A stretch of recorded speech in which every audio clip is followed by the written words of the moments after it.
Hey guys, कैसे हैं आप लोग। My name is Abhijeet Mishra, I am your G educator. और आज हम एक बड़े ही इंपॉर्टेंट जियो पॉलिटिक्स की बात करने वाले हैं जिसका नाम है ब्रेग्जिट। एग्जैक्टली ब्रेग्जिट तो मैं पहले ही पढ़ा चुका हूँ। तो ब्रेग्जिट जो हुआ है उसके बारे में आप जानते भी होंगे। आपने सुना होगा कि ब्रिटेन जो है वो यूरोपियन यूनियन से अलग हो गया है फाइनली। तो इसे हम बोलते हैं ब्रेग्जिट बोलते हैं। तो हमारा मेन टॉपिक आज क्या है। तो मेन टॉपिक हमारा है कि ब्रेग्जिट होने से इंडिया पर क्या इंपैक्ट पड़ेगा, हम उसकी थोड़ी सी बात करने वाले हैं, ठीक है।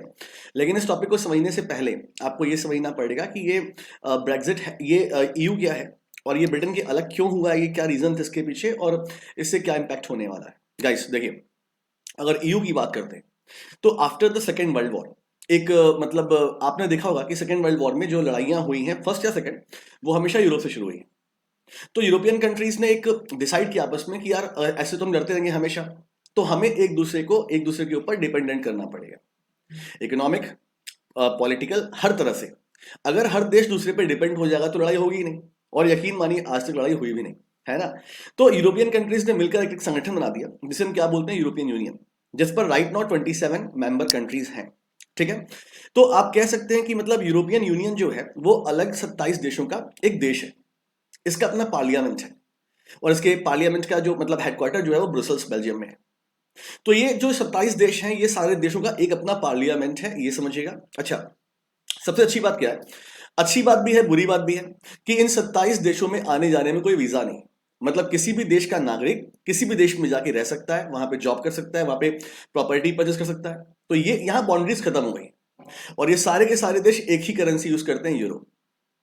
तो मतलब ये हो गया इसकी, ये अलग अलग देश तो हैं लेकिन मिला जुला के पूरा एक देश बन जाता है यूरोपियन यूनियन। अब ब्रिटेन को इससे क्या दिक्कत थी उसकी बात कर लेते हैं गाइस। देखिए, ये 27 कंट्रीज है और अगर इकोनॉमी वाइज आप बात करेंगे तो जो बड़े देश हैं वो फ्रांस है, जर्मनी है एंड ब्रिटेन है। हाँ, लेकिन अगर आप जीडीपी की बात करेंगे तो सबसे बड़ा देश जर्मनी है, उसके बाद यूके ही आता है, ठीक है। तो यूके में एक्चुअली क्या है गाइस ना, 2014 के बाद ना अचानक से पूरे वर्ल्ड में एक राष्ट्रवाद की एक लहर फैली। फॉर एग्जाम्पल आप चाइना की बात कर ले, रशिया की बात कर ले, या आप इंडिया की बात कर लें, या ब्रिटेन की बात कर लें। राष्ट्रवादी चीजें जैसे फॉर एग्जाम्पल सी जिनपिंग हमेशा से क्या हो गए, चाइना के प्राइम मिनिस्टर बन गए, है ना। आप रशिया की बात कर लें, व्लादिमीर पुतिन 2035 तक के लिए बन गए हैं, है ना। तो एक लहर चली राष्ट्रवाद की। तो यहां पर ब्रिटेन के लोगों के मन में एक बात आई कि भाई देश हमारा है। अगर ईयू की बात करते हैं तो जीडीपी वाइज हम दूसरे नंबर पे आते हैं। हमारा जो लंदन शहर है, ये मेन पूरा यूरोपियन यूनियन, यूरोप का पूरा एक सेंटर है बिजनेस का। तो जो इंग्लैंड के लोग थे उनको लग रहा था कि चूंकि यूरोपियन यूनियन में क्या होता है बेटा, किसी भी देश का नागरिक किसी भी देश का रह सकता है। तो इनका ये कहना था कि जो हमारा एम्प्लॉयमेंट है वो छिन रहा है हमसे, जो हमारे हक है रिसोर्सेज पर वो कोई और यूज कर रहा है। जो हमारा है हमें मिलना चाहिए, हमारे लोगों को प्रेफरेंस मिलनी चाहिए in the job, in the employment, और एज वेल एज जो रिसोर्सेज हैं वो भी हम पहले यूज करेंगे। तो ये भावना फैली धीरे धीरे, सोशल मीडिया पर चीजें वायरल होती गई और गवर्नमेंट पर इसका दबाव पड़ने लगा। और फिर गवर्नमेंट ने भी डिसाइड किया कि हमें यूरोपियन यूनियन से अलग हो जाना चाहिए। लेकिन एक बात मैं आपको एक्सप्लेन कर दूं, देखिए मैंने आपको ये तो बताया, ये 27 कंट्रीज के बीच में कोई बाउंड्री नहीं है, कोई भी देश का नागरिक कहीं भी जाकर रह सकता है। सबसे बड़ी क्या बात है पता है, ये जब देश आपस में बिजनेस करते हैं, क्योंकि सेम करेंसी है, ये एक दूसरे के ऊपर टैरिफ एंड टैक्सेस भी नहीं लगाते। अभी तक इंग्लैंड यूरोप के जितने भी देशों से बिजनेस कर रहा था उसे कोई टैक्स देना नहीं पड़ रहा था। और जो यूरोपियन कंट्रीज थी और उन्हें भी इंग्लैंड में कोई टैक्स देना नहीं पड़ रहा था। ये एक बड़ी प्रॉब्लम थी और एक बड़ा ये एक चैलेंज होने वाला था ब्रिटेन के लिए, है ना। तो ये था यूरोपियन यूनियन के बारे में, जो आप यहाँ पे देख रहे हो सारे मैप पे, कौन कौन से देश के मेंबर थे, ठीक है। तो यूरोपियन पार्लियामेंट में सबसे पहले इंग्लैंड ने ये आवाज उठाई कि उन्हें अलग होना है, उनके देश में लोग डिमांड कर रहे हैं। लेकिन इंग्लैंड में भी ऐसे बहुत सारे लोग हैं जो कि इस पक्ष में थे कि इंग्लैंड को ईयू में बने रहना चाहिए, क्योंकि इसका इकोनॉमिकली बहुत बुरा इंपैक्ट पड़ेगा। तो फिर ईयू ने बोला ठीक है, आप कर सकते हैं लेकिन आपको अपने देश में वोटिंग करानी चाहिए। और वोटिंग की बात आई जब, तो वोटिंग में ईयू से अलग ब्रेक्जिट के लिए ज्यादा वोट पड़े और इससे मेजोरिटी मिल गई। और अब वहां की इंग्लैंड की गवर्नमेंट को भी एक क्लियर ये हो गया कि हाँ, हमारे देश की जनता क्या चाहती है। अभी तक यूके क्लियर हो नहीं पा रहा था कि उसे यू से अलग होना है कि नहीं होना है। लेकिन जब चुनाव हुए तो चुनाव में क्या हुआ, इंग्लैंड में ये बहुमत पास हो गया, मेजोरिटी आ गई कि हमें ब्रिटेन से अलग होना है, यू से अलग होना है ब्रिटेन को। तो अब गवर्नमेंट के पास एक क्लियर रीजन था कि उन्हें अलग होना ही पड़ेगा, बिकॉज जनता चाहती है, ठीक है। उसके बाद देखेंगे इस, तो अब ये इंपैक्ट होना, ये अलग होना क्या इतना ईजी था? क्योंकि अब इंग्लैंड के लिए एक नया प्रॉब्लम आने वाला था सामने कि उसे, भाई जहां पर आप 26 देशों के साथ 27 देशों के साथ फ्री में बिजनेस कर रहे हो, आप जब इनसे अलग होगे ना तो आपको बिजनेस करने के लिए अब टैक्सेस देने पड़ेंगे। लेकिन एक फायदा भी है कि आपको टैक्स मिलेगा भी। लेकिन दोस्तों ये भी बात है ना कि एक तरफ 27 देश, एक तरफ आप, तो आपके ऑप्शंस हैं, इंग्लैंड का ऑप्शंस है यूरोपियन यूनियन के पास। लेकिन इंग्लैंड की बात करें तो उसके पास कोई ऑप्शन नहीं था। फिलहाल इंग्लैंड ने क्या किया उसके आगे हम बताएंगे। तो फिलहाल ये डील फाइनल हो गई कि इंग्लैंड को अलग होना है। और उस समय बात ये चल रही थी कि डील कैसी होगी, सॉफ्ट डील या हार्ड डील। अब ये क्या चीज है, देखो, सॉफ्ट डील का मतलब होता है कि इंग्लैंड अलग हो जाएगा, लेकिन जो ये तुम्हारे ट्रेड के नियम थे ना, टैक्सेस, टैरिफ्स, वो सब जो होंगे वैसे ही रहेंगे, एज इट इज रहेंगे। मतलब सब कुछ हो जाएगा। मतलब फॉर एग्जांपल कि यूरोप के किसी बंदे को, कोई जर्मनी में, फ्रांस में, उसे अगर इंग्लैंड में जाना है तो उसे पासपोर्ट वीजा लेके जाना पड़ेगा, वो इतना अलाउ कर देंगे। मतलब एक नियम तो आ ही जाएगा कि आप फ्रीली नहीं आ सकते हो जैसे पहले आप जाते थे। लेकिन हाँ, ये बात भी है कि आपको वीजा पासपोर्ट लेना पड़ेगा, तब आप वहां पर जाओगे, वहां पे रह सकते हो, ऐसे आप रह नहीं सकते हो। तो ये नियम होता। लेकिन इंग्लैंड का मानना यह था कि सॉफ्ट डील होनी चाहिए। इसका मतलब यह है कि और सारे नियम ठीक है, लेकिन जब हम इंपोर्ट एक्सपोर्ट की बात करेंगे तो वहां पर नो टैक्सेस, नो टैरिफ। लेकिन ईयू का मानना यह था ना कि इनको सबक सिखाना है। मतलब भाई आज इंग्लैंड, कल कोई और देश जो हमसे अलग हो सकता है। तो यूरोपियन यूनियन कॉन्सेप्ट यह था कि नहीं, हमें सबक सिखाना और हमें हार्ड डील करनी है। हार्ड डील का मतलब सब कुछ अलग। अब इंपोर्ट एक्सपोर्ट पर भी टैरिफ होनी चाहिए। तो ये सॉफ्ट डील और हार्ड डील के बीच में काफी टाइम खिंचा, और ये डिले होता गया, ब्रेक्जिट डिले होता गया।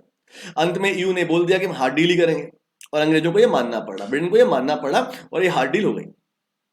ठीक है।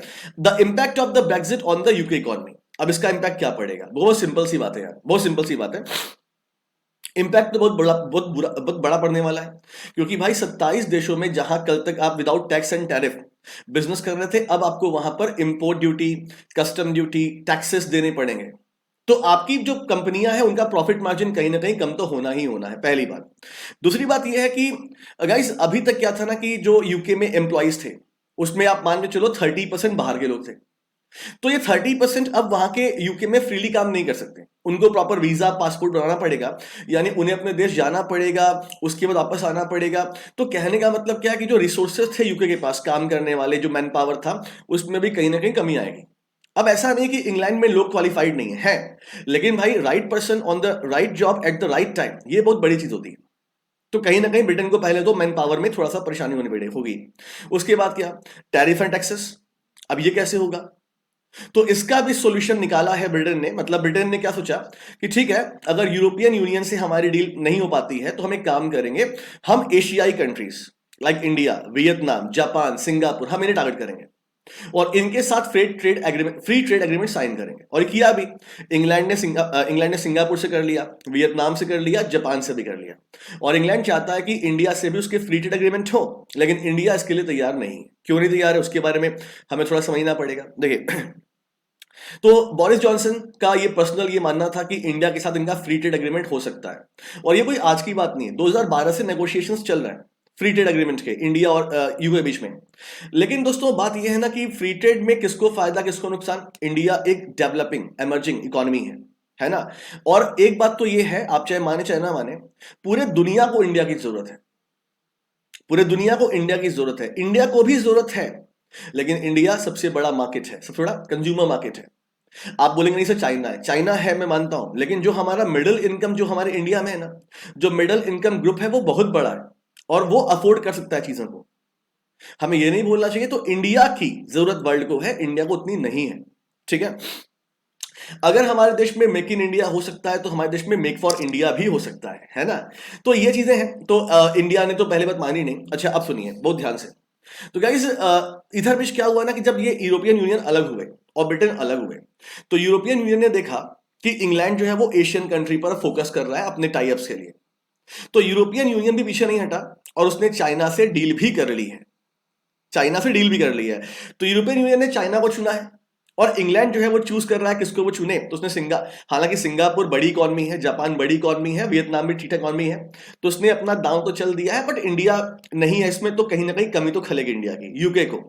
अब इंडिया ने क्यों नहीं किया फ्री ट्रेड एग्रीमेंट, उसके बारे में थोड़ी सी बात कर ले हम लोग गाइस। देखिए मैं आपको ये समझा रहा था कि यूरोपियन यूनियन और चाइना के बीच में ऑलरेडी डील साइन हो चुकी है, मतलब ये चाइना इनका मेजर बिजनेस पार्टनर्स होगा।